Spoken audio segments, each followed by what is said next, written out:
Welcome to At Your Service, the service management podcast on the CRM Audio Network, with your hosts, Shawn Tabor and Scott LaFonte.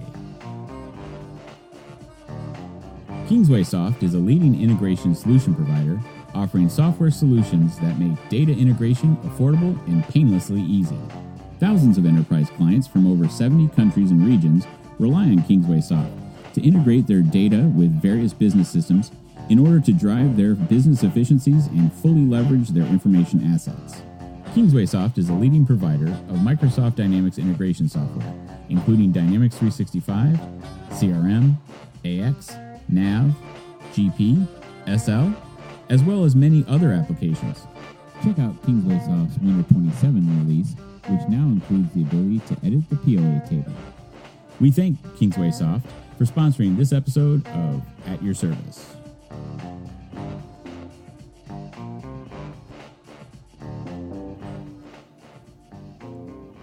Okay, after many a try, we're back with another episode of the At Your Service podcast. I'm Shawn Tabor, and as always, I have my co-host, Scott LaFonte. How you doing, Scott? I'm doing well, Shawn. What's this, take 3, 4? I think 4. It's been something. So I got sick. Then we had technical difficulties. Then we had issues with Zencastr, and then we had scheduling issues, and now we're here. Maybe we need to use universal scheduling. Maybe. Resource scheduling. Maybe. So. But I think had we done that, our skills and characteristics would not have aligned, and we would not have been able to schedule. So it would have returned a query of 0 results. So, anywho's. That's some field service humor for you. Very little humor, but we got a good episode today. Last time we talked about our plans for the new year and what we wanted to do in terms of the pillars and how we wanted to talk about and get more in depth on what it is you need to know when you're implementing customer service, field service, and project service automation. So today is going to be the kickoff to that process, and we're going to start with customer service. And this is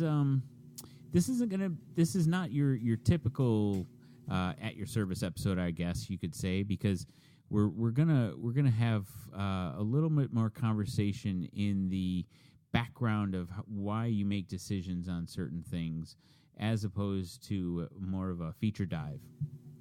Yeah, there'll be some feature dive, as we move forward in the conversation in the coming month. But really, what we want to do is we want to kick off this what you need to know, and you'll see on our blog. We're going to update the blog with a couple of articles related to customer service, tied together with what we're covering today. Yeah, and I think that's the point, right? So if you look at it's like a implementation, yeah, right, of Dynamics, right? You start with a foundation. So the foundation for what you need to know is this is the background, right? And it's not so much the in-depth technical discussion. Right, and we're going to cover for those in our audience who aren't really very familiar with the customer service aspects of Dynamics 365.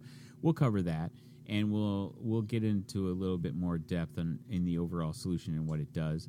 But then we're going to hit you with some thought-provoking questions and conversations, so I'm looking forward to that. We do have a bit of news. We're excited about an opportunity that we're embarking on with CRMUG. We'll be helping out with the customers. I'm sorry, not the customer service. We'll be helping out with the field service and project service automation SIGs for CRMUG starting this month, and I'm excited about that and what that means not only for the SIGs but for upcoming events like Focus and Summit, as well as how we can help the CRMUG SIG for PSA and field service through the podcast as well.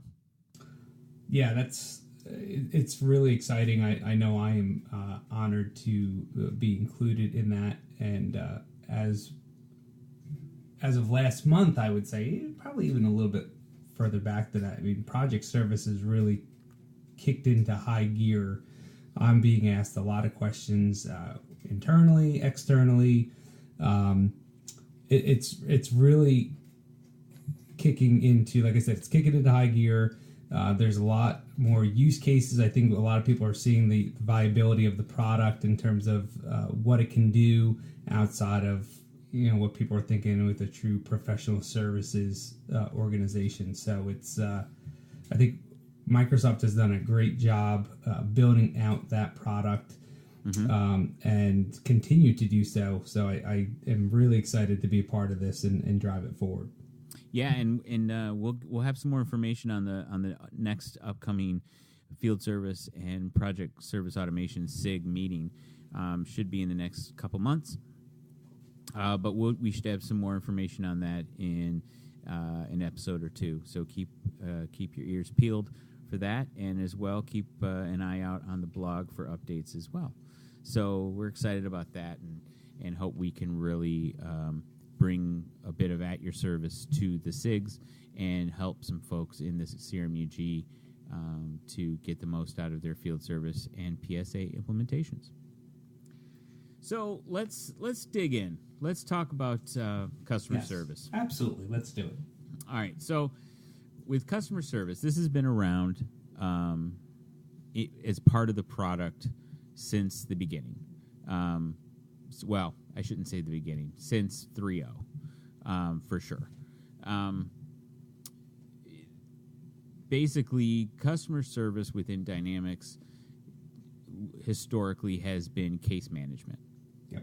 Right. And it's not just, to preface that too, it's not just Dynamics. So for our audience that doesn't know some of the other CRM tools out there, it's primarily, up until recently, been a lot of case management or incident management.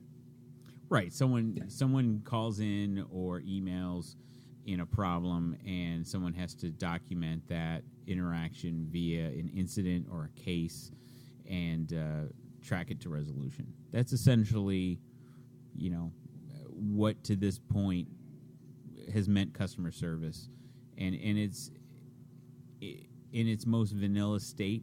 That's it. Create a case, document actions against the case, make some notes, close a case or resolve a case. Happy day. Yep.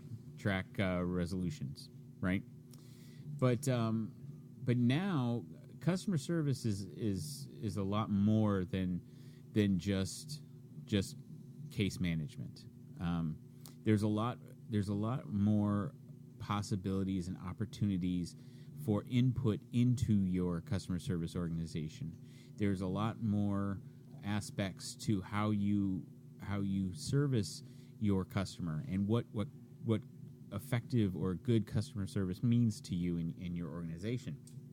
Yeah. And just to give you an idea, within the customer service solution, and I just did air quotes, there's a number of major objects or entities within customer service that we need to just call out quickly. Things like dashboards to collect your important data in one place. Dashboards are in sales. Dashboards are in the service components. They're everywhere now. It's fantastic. Absolutely. Activities to keep track of tasks, email messages, appointments, phone calls, etc. Your standard account, your standard contact. I do like social profile. Yeah, social profile is fantastic. With the new level of or the burgeoning social ingestment of data that companies are doing now, looking at sentiment analysis and tracking whether or not folks need proactive touch. How many times have you went on Twitter to talk about a positive or negative, most times negative, customer service issue, and from that, you're contacted by the company. That's an example of how you can interact with customer service within Dynamics 365 through social profiles. The aforementioned cases to help you track and manage those customer requests, queues for routing of those cases based on product, based on resources, based on topic. It could be a number of things. We have products that you track against cases against to that you're selling to your customers. What products are you selling to your customers? What products are your customers interacting with that they need to talk to you about? Yep, and that's where the dashboards will come in handy as well. So keep in mind with a lot of these, especially with products, and if you're logging cases against those products, you can now report. You can report on those metrics. How many cases do I have against this product type, and see the trends. Especially if you're in a manufacturing type of scenario, or if you're in a service-based scenario, those kind of trends or metrics to see what products am I getting the most hits against, whether they're complaints, issues, or opportunities, and then feed that information back into your product channel is very valuable. Yep. Another big one that to mention before you go there is, we're seeing a lot more of not just your typical questions or troubles, but how about suggestions, enhancements? So we're starting to see a lot more of people branching out from their traditional case in terms of handling issues or questions, but more of, hey, it would be great if your product could do this, and then they can pass that off to their product management team for evaluation. Right, exactly. And then you have for organizations that have special thresholds and standards for key accounts or key customers, you have enhanced SLAs. This gives you the ability within Dynamics 365 to understand how quickly you're supposed to respond to a client, how much time you're spending in each stage of that process. Important metrics and key KPIs to drive effective customer service. And then lastly, knowledge articles. These have really become a much more robust feature within Dynamics 365, especially since V9, and our ability to document images, links to YouTube videos, etc. They've become really a much more dynamic resource that you can share with your customers to address their questions, feedback, and otherwise resolve their issues. Yeah, so I would definitely say that's one of the areas that I've seen tremendous growth and improvement in terms of the robust capabilities and functionality, even going back to 2015, 2016. If you look at just the last couple of years, how it's grown, and they went first to the Interactive Service Hub, and now have taken it even a step beyond. It's just come a long way from the typical, here's your subject and here's your content and keywords. It's fantastic. Absolutely. And now that there's even more capabilities. So that was the core. Yep. But now you have even more capabilities that can enhance a customer service implementation with the Dynamics framework, such as. I was going to say, should we enlighten our callers, our listeners? Excuse me, callers. Yeah. So you have an enormous amount of options just in Azure alone, and all of the functions and frameworks that are available to you there. You have Power BI for a deeper level of reporting than we've ever have. Omni-channel communication with solutions such as CafeX for chat, for online interactions outside of just phone calls. You have self-service portals. You have voice of the customer, gamification, unified service desk, and then adding on to the customer service experience, obviously you have field service and project service automation. So a ton of different features and components that you can add in to really drive customer service for your organization. Now, we're not going to go into all of those today. We are going to drill into those as we move forward in the conversation about what you need to know about customer service. But today, what I really want to kind of focus on is a conversation on how you provide service to your clients. You know, that's really where you got to start. I mean, it's a great question, right? I mean, if you look at if you look at the journey of CRM, the big thing about CRM when it first came really big in the mid late 90s, right? Everything was Salesforce automation, SFA, sales. But now you have to focus on the customer, and you just can't stop at the sale. You have to focus on the servicing of your customer because there's just too many service providers out there. There's too many organizations selling like products, like services, and want to do it better, faster, and give you that, I think, that level of service that we all want. I mean, even as consumers at home, right? If we have an internet issue, we want our issues resolved in a timely manner with our service provider. Otherwise, we're going to look elsewhere. Yeah, I agree, and you know, it's a lot more to it. In previous times, you would start service after the sale, right? Now, service happens from the second that someone reaches your website. It starts the second someone sees a tweet on Twitter. It starts the second that someone sees an ad in an app. All right, you're on the clock in terms of service. So, understanding those mechanisms where someone could potentially either have a question or a negative situation, or just a situation where you can convert a possible ambivalency to something positive. That's all customer service now. So it's not just the folks in the call centers waiting for the existing customer to call and have a problem with their product or service, right? It's a much more predictive model now, where you're looking for proactive touches. You're looking for ways to improve the channel to where a potential question about something they've seen on the website via chat. So, for example, I had a customer who had the ability for when they have someone on the website, they were using a marketing automation tool to understand when those folks were on the website, what pages they were looking at, what areas of interest did they have, how much time they're spending on each page, and then that information was fed to customer service so that a proactive touch can be sent out.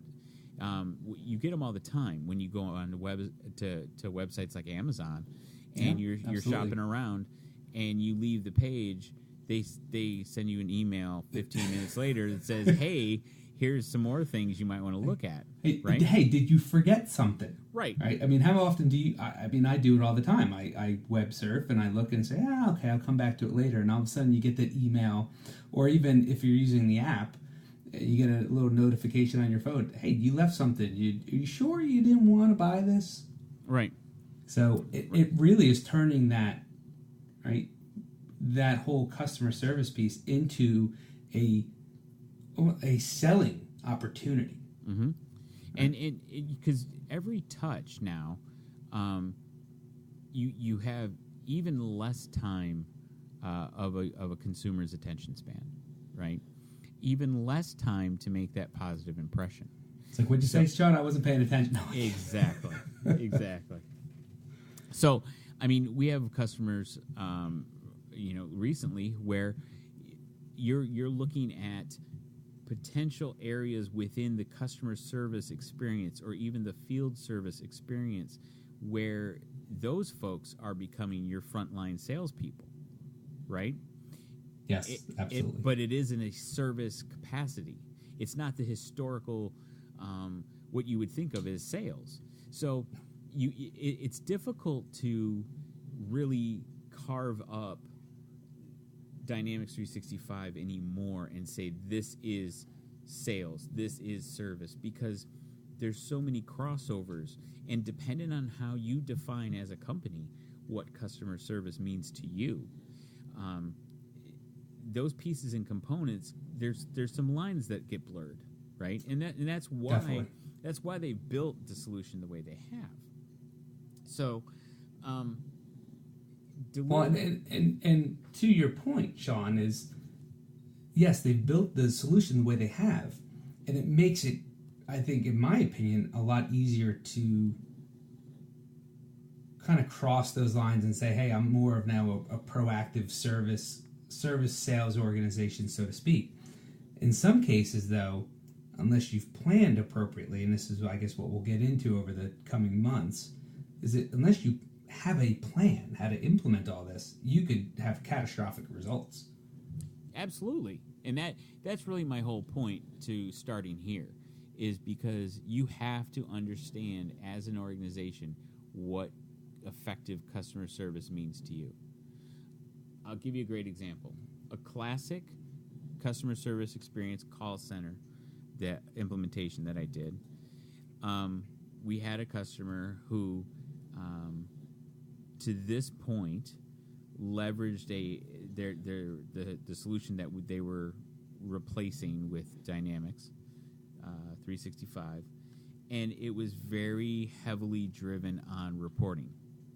So there was a lot of input manually by the customer service reps on statuses, sub-statuses, product types, product subtypes, all of this information and data that they had to capture in order to effectively manage the client experience, the customer service issue. So while I understood it at the time, because that's how they drove their KPIs, that's how they drove their product channel, it was very manually centered around the data they're collecting in there.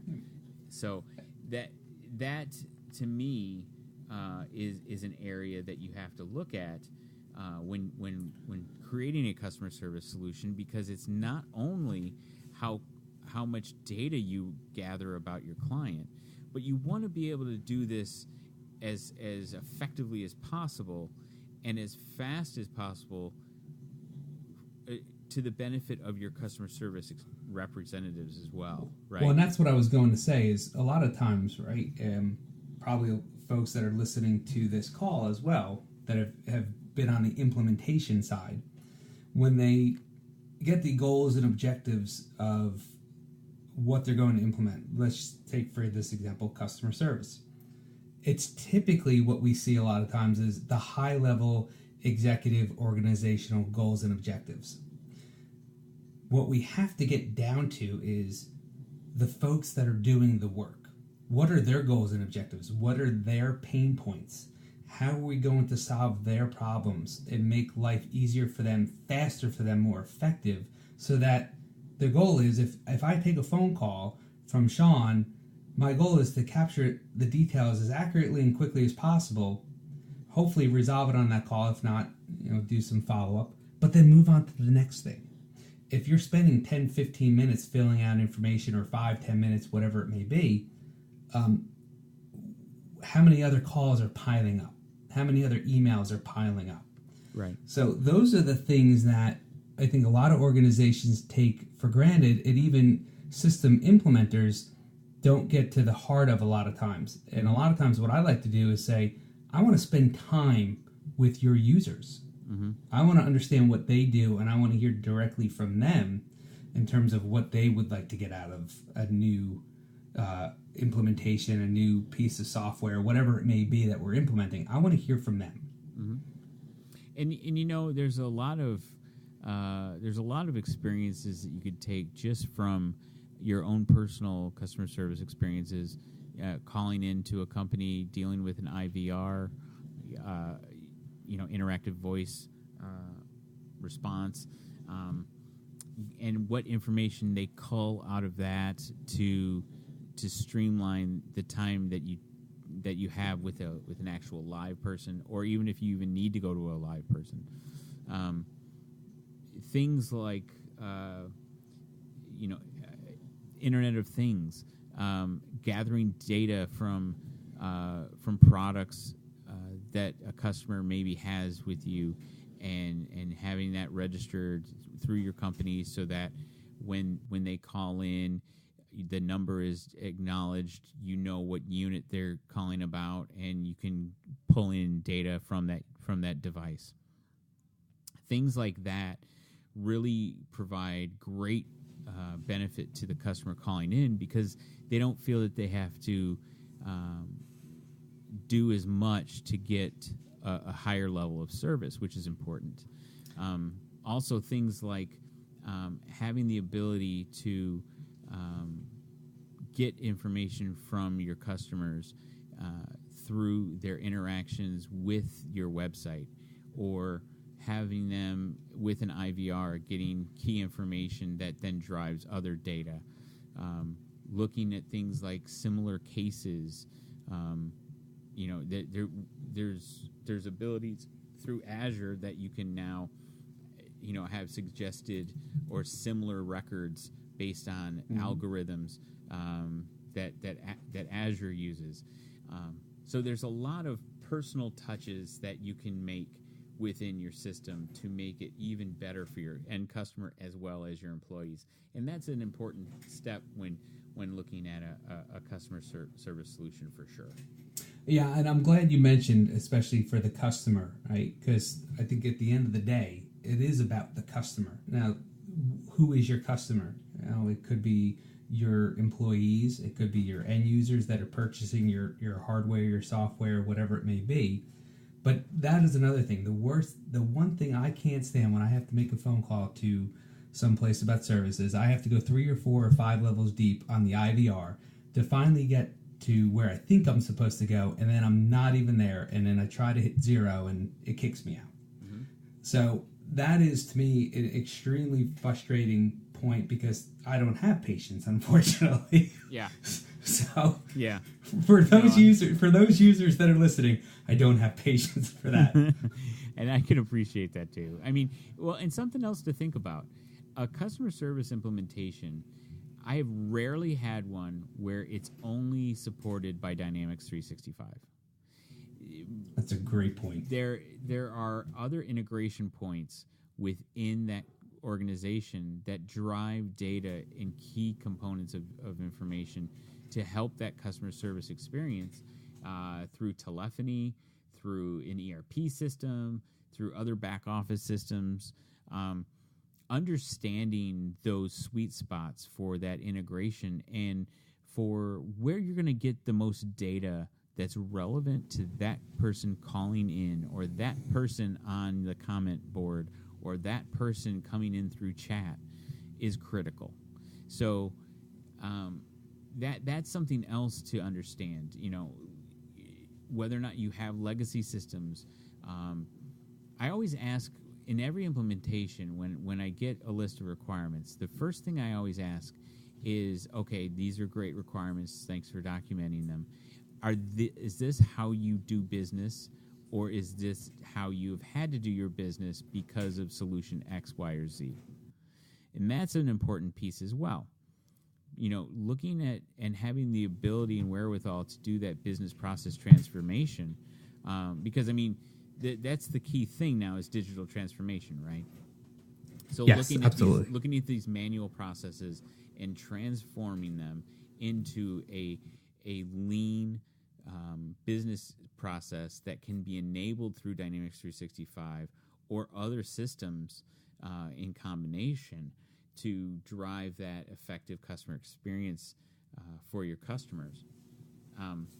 And, another source to consider is marketing, because we've kind of touched on it throughout our conversation here, but we haven't formally announced it. No. No, but you know what I mean? It's Yeah. like every data point that you're collecting through this customer experience is a marketing possibility, right? Definitely. So I'll give you a great example of a positive customer experience, well, a negative customer experience that turned into a positive one for me.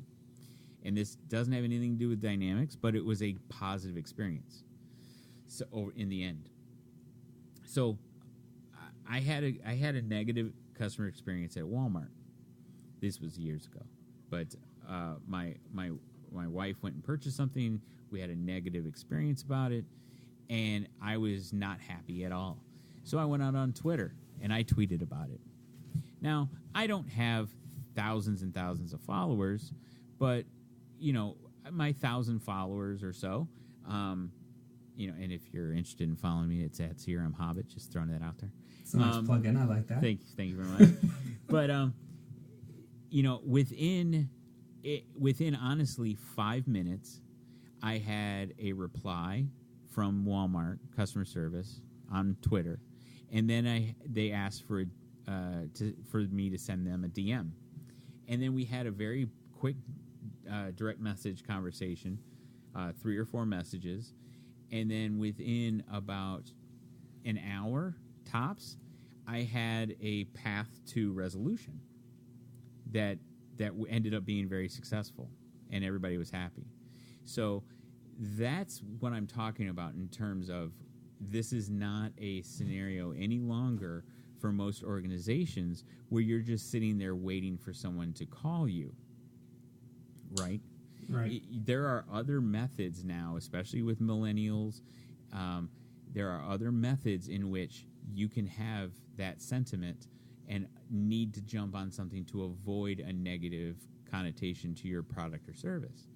And these are things that you have to look at from your organization perspective. You may not be ready for that, quite honestly. You may be a smaller organization and may not be looking to do social engagement. You may not be looking to manage sentiment. But it's a great example of how a very quick 140 to 280 characters can turn something very, very good potentially to something very, very bad, or vice versa. Yeah. Well, you know me, right before the holidays, I mean, how many issues did, and I'm sure many of you as well, had issues with packages being delivered or not being delivered. I ordered the iPhone X, and it got lost, right? So what do? Contact, on social media, and sure enough, it was they were eventually found. Mm-hmm. And so those are the types of things, because we all don't have time for phone calls.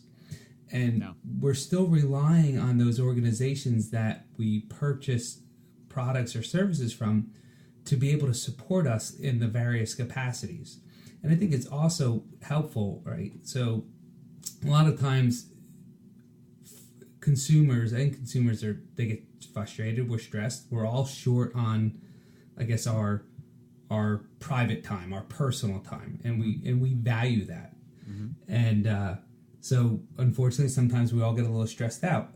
It's how I think customer service then is handles those situations. So some of that comes into, yes, we have the software, we have the technology, but we also, during these conversations, need to talk about the training and communication plans and things like that with our associates, so that we know what's coming, and maybe even a process improvement or interaction improvements with mm-hmm. our end consumers. Right. And with those marketing data points, that then can turn around into opportunities for the sales teams, which then turns into sales, which then turns into additional customer service experiences. So it's much more of a kind of an infinite loop than it is a circle, right? It's not necessarily starting at a sale and then ending at a closed case. It's a perpetual loop now, and it's ongoing, and it's evergreen. So having the ability to think of your business processes and where you want to go with your sales team and where you want to go with your product development, having that kind of insight and planning is key for a successful customer service implementation, in my opinion. I would agree. I would definitely agree with that. Something else to really consider when mapping out how you're going to manage your customer service engagement is, where are those resources? Where are your call centers? Where are your customer service reps? So if you have a global customer service footprint, that can have a big impact on how you develop and manage this implementation. Distributed customer service teams can be the subject of international laws. They can have regulations that they need to follow up on or adhere to from country to country. You could also, based on that different geographic footprint, you may very well leverage different technologies for different solutions based on that region. Yeah, look at chat. Exactly. Right? That's where I was Chat's going. a big one. Exactly. You could have something like Cafe X in North America, and you could very easily have something like WeChat in China, right? So having that kind of knowledge of those differences and how you want to manage that and how you want to deploy and roll that functionality and capability out, how you want to track that information in interactions, and then taking all of these inputs and helping you model a more appropriate customer profile. Because, for example, if you keep getting requests from a client on chat constantly, that's probably a good indication that that's their preferred method of the communication. Or if you seem to get a lot of information from them from Twitter, you might want to document their Twitter handle so you can monitor their sentiment, especially if they're a big client, right? Yeah, absolutely. And I think on the converse side, if they say, don't contact me these certain ways, depending on where that customer is located, what country, you need to take that very seriously. Absolutely. And update those. So for Canada's got castle regulations. I know the European Union, all those different countries there have all different sorts of rules and regulations around marketing and communication with consumers, especially when they say they opt out. Right. And they can have significant financial impact to your organization. So that's and the other thing to consider is, your users in those various regions may be aware of it. But what if you have followed the sun and you have, it's US based time now, and you have a customer calling from over in Europe, or you need to call them or contact them because you're on US time. Are you aware of all of that? Right. So it's not just being aware of the rules and regulations in your own backyard. It's you need to know everywhere. Right. And if there is a chain to, not necessarily a chain of custody, but a chain of customer service, folks that you need to involve in a certain scenario, that's another example of when you'd want to make sure that you're on top of geographic locations. Yeah. Escalations or routing, especially if it's after hours and it's a high priority item. How do you handle moving that over to the next call center that's coming on shift? Those are some big things, especially, maybe not so much at the end, at the consumer state such as us, but with large organizations that are handling critical hardware or software components. That's a big deal. Absolutely. Well, I think we've covered a lot of different information in the last 35 minutes or so. A lot of different questions, conversations that you need to have in when you're framing up your customer service implementation. And I think it's given a lot of good food for thought.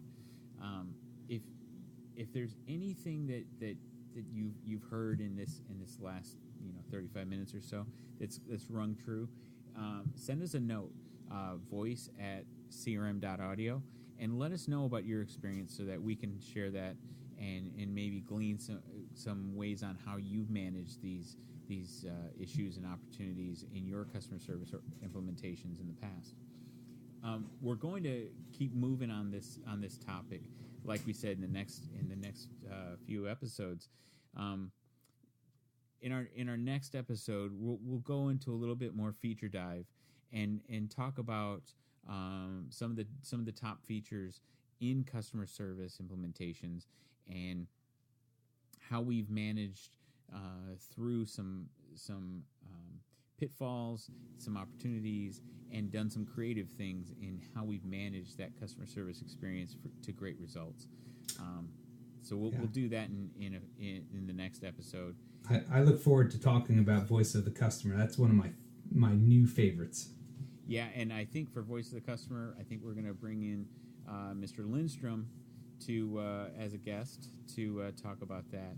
He does some really cool stuff with voice of the customer right now. And of course, Cafe X. I mean, both of those, I think, to me, in terms of if you look at the overall technology, and I know we'll get to it, but those are the two areas that kind of get me all excited and jazzed up. Yeah, absolutely. And you know, we want to also dig into a little bit of the bot framework and really understand some of the capabilities and opportunities that are out there with the bot framework and what you can do with it. And so we'll be drilling in deeper into some of those features as we explore a little more in our customer service adventure. I hope this was some helpful information, at least food for thought for you when talking about customer service, that it's not just call centers anymore. And there's a lot of different ways that you can create a really positive customer experience. Okay, so, you know, Scott, I'm looking at the clock. We've been talking a little while, and this has been good, but I just realized, you know what time it is? I think so. I think it is DivaTime. I am fabulous as always, Shawn. Professor Diva. Ooh. We made it as easy as possible.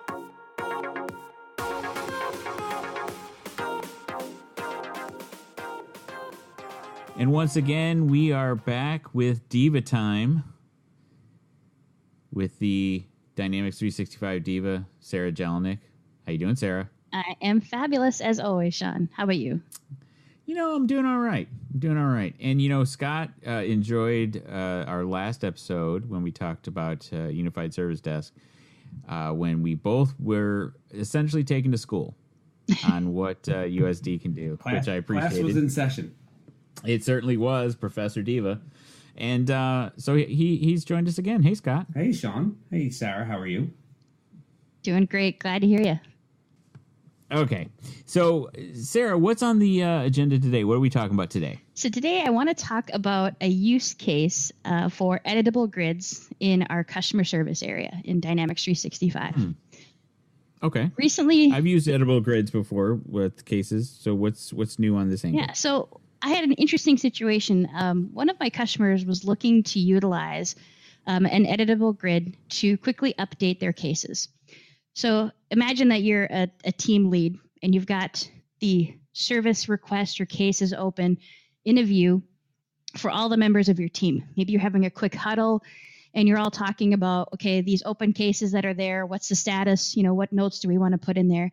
And the manager, the team lead, wants to be able to quickly add a note or update just based on the conversation that they've had with their employees. Or maybe they perhaps just want to look at the most recent piece of information that had been included as part of that case and want to be able to just quickly talk about that without having to open up every single record. So if you're meeting with a team of 8 people or 7 people or even 2, it can be pretty tedious clicking on a record to open it, look at the information, close it, go to the next one. We have some nice handy navigation features in Dynamics 365 that let us do that, but they wanted to, you know, basically work with these records like you're in an Excel workbook or worksheet. Well, one of the options we proposed was utilizing Excel Online. You can basically export that view to Excel Online, update information if you want to, save your changes, which kind of re-imports those records, and that's good. But the thing that they really wanted to be able to see was that last note that they typed in. So this week I typed in a note about a case, and maybe the next week if it's still open, I want to look at that and see what was the last note that we typed in there. So we utilize editable grids for this. And to kind of give you an overview, we'll see a little bit more detail of how this process occurred within the blog article that we'll write kind of detailing this, but just a high level overview. We basically utilized 2 new multiple line of text fields. So think about it. We've got one we call maybe update, and then we have one called last note. And what we did is on our editable grid, we included these 2 new fields. And as the team lead would go through and type information into this update field to say, talked to the customer or talked to the CSR, here's the update, type their information in there, and then on to the next record. Well, we know with editable grids that as soon as we move to the next record, Dynamics 365 will automatically save that information for us. So we just simply utilized a workflow that ran in the background that said, when that field gets updated, let's take that information and automatically just throw that into the last note field so that we're automating that process for them. And then just go ahead and clear that update field because we want to let them to be able to type in new information in there. Provided the end user a nice view to see that, hey, that field had been populated, cleared out, and then our last note field got updated for us.